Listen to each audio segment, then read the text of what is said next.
All right, today we're jumping into a really interesting mix of faith, family, and, well, preparedness. We're going to piece together a kind of guide for parents who are trying to make sense of and navigate what they see as a pretty uncertain world out there.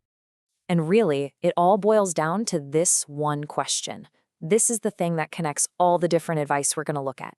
How do you actually protect your family when the future feels so unpredictable? So, here's the game plan. We'll start by looking at the threats people are worried about. Then, the call to be courageous. From there, we'll get into the practical stuff, the prepping playbook, what it means to win the war at home, how to redeem the culture, and finally, what this is all for, building a legacy. Okay, so first things first. To really get the solutions being offered here, you have to understand the problems they're trying to solve. And these guides, well, they're a direct answer to some really deep-seated anxieties about the world today. The threats really come from two different directions. On one hand, you have this idea of a fallen culture, a world that feels hostile to specific Christian values. And on the other hand, there's this warning about uncertain times. Anything from losing your job to the entire supply chain just falling apart. You put those two together and you can see why there's this powerful sense of urgency. And this quote, wow, it just shows you how those huge societal anxieties can become intensely personal. It captures that feeling of complete isolation a family might feel when they're hit with something like an autism diagnosis. The threat isn't just out there anymore, it's right inside your home. It's personal. So if you're feeling all this pressure, what do you do? Well, the answer presented here isn't to hide or run away in fear. It's to adopt this really proactive, courageous mindset. This is the philosophical foundation for all the practical advice that follows. And what's really interesting is how they define this mindset.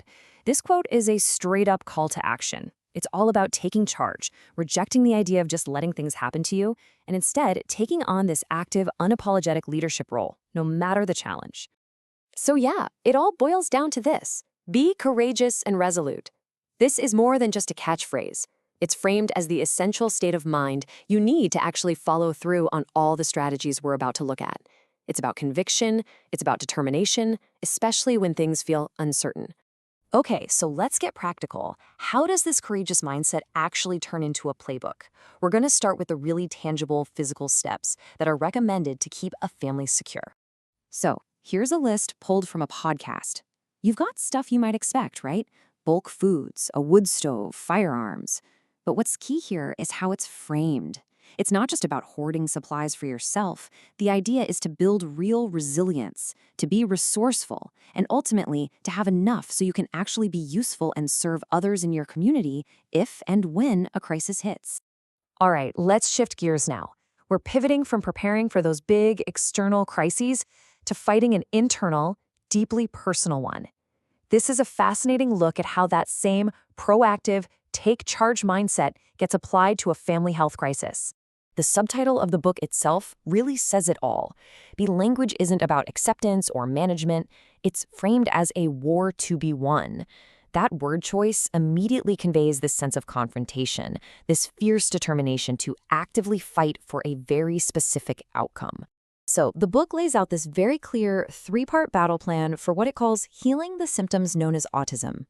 The strategy involves specific diet changes, something called applied behavior analysis, or ABA therapy, which is, it's important to note, a topic of some serious discussion within the autism community itself, and finally, consistent, rigorous medical treatment. This three-pronged attack is presented as the path to what the author terms recovery. Okay, so we've looked at the home front. Now let's zoom out. How does this worldview deal with mainstream cultural traditions, like, say, Halloween? Well, instead of just avoiding them, the idea here is to actively engage with them and reshape them from the inside. And the key concept here is this word, redeeming. What does that actually mean in this context? Well, it's not about rejecting something entirely. It's about reclaiming it. The thinking is, hey, God created this day, so it's possible to take it back and transform it into something that brings him glory. It's about changing it from within. And this is just a perfect example of that idea in action. The pumpkin gospel turns the simple act of carving a pumpkin into a powerful object lesson. Scooping out the guts symbolizes removing sin. Carving a new happy face represents becoming a new creation. And lighting the candle inside, that's about shining Jesus' light for the world to see. It's so effective because it takes a common tradition and turns it into this hands-on, memorable teaching moment. So we've seen all these practical steps for prepping, for family health, for engaging with culture. But why? What's the end game here? This last section ties all of these actions together and points to their ultimate long-term purpose. And here it is.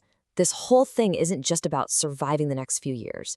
The real overarching mission is to forge a resilient family, a family unit so strong that it carries these values forward for generations to come, creating a multi-generational legacy. And this isn't just some vague hope either. They've actually put a number on it.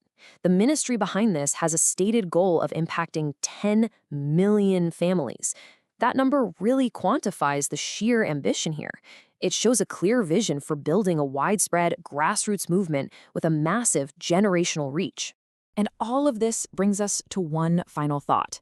In an age that feels defined by anxiety, where the challenges, from cultural shifts to deeply personal crises, can seem totally overwhelming, what is the deep, fundamental appeal of being handed a complete playbook, a clear step-by-step guide for how to handle it all?